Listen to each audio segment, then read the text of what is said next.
సంజన గారిని చూస్తే మాత్రం పాపం అనిపించింది. ఎందుకంటే ఈ వీక్ స్టార్ట్ అయినప్పటి నుంచి ఆమె ఏడుస్తూనే ఉంది. ఫస్ట్ 2 గేమ్స్ నుంచి హౌస్‌మేట్స్ అయితే తీసేశారు. తర్వాత ఛాన్స్ వచ్చిన గేమ్స్‌లో అన్నిట్లో బాగా ఆడింది. అండ్ ఈరోజు సుమన్ గారు గూడా ఇంకా ఆయన పాయింట్స్ ఇవ్వాలి అన్నప్పుడు భరణి గారు, సుమన్ గారు ఇద్దరు కలిసే ఇంకా సంజన గారికైతే ఇచ్చారు.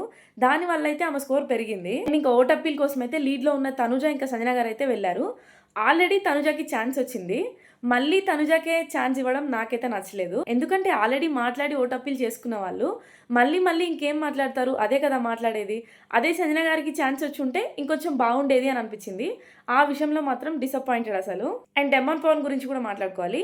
ఈ సీజన్‌లో లాస్ట్ కెప్టెన్సీ టాస్క్ వరకు డెమన్ పవన్ ఒకటి, దాని తర్వాత ఒకటి అని అనిపిస్తుంది.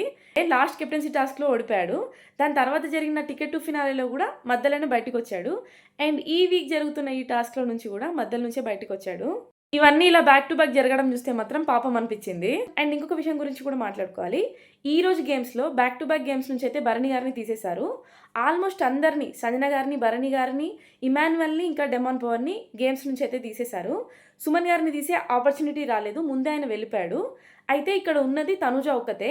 మరి ఆమెను మాత్రం లాస్ట్ గేమ్‌కి ఎందుకు స్పేర్ చేశారు అనేది నాకు అర్థం కాలేదు. ఆ విషయం ఓన్లీ సంజన గారే గట్స్‌తో మాట్లాడారు. వీళ్ళ హౌస్‌మేట్స్ ఎవ్వరూ తనుజ పేరు చెప్పలేదు. ఈ విషయంలో అయితే అందరూ సేఫ్ గేమే ఆడినారు అని అనిపించింది. అండ్ అక్కడ అందరూ అగెనెస్ట్‌గా ఉంటారని తెలిసి కూడా సంజన గారు ఆ పాయింట్ పెట్టడం మాత్రం నాకు చాలా బాగా అనిపించింది. నాకు సంజన గారికి ఓటప్పీలు వచ్చుంటే బాగుండు అని అనిపించింది. మరి మీకు ఈ ఎపిసోడ్ ఎలా అనిపించింది? కమెంట్ చేయండి.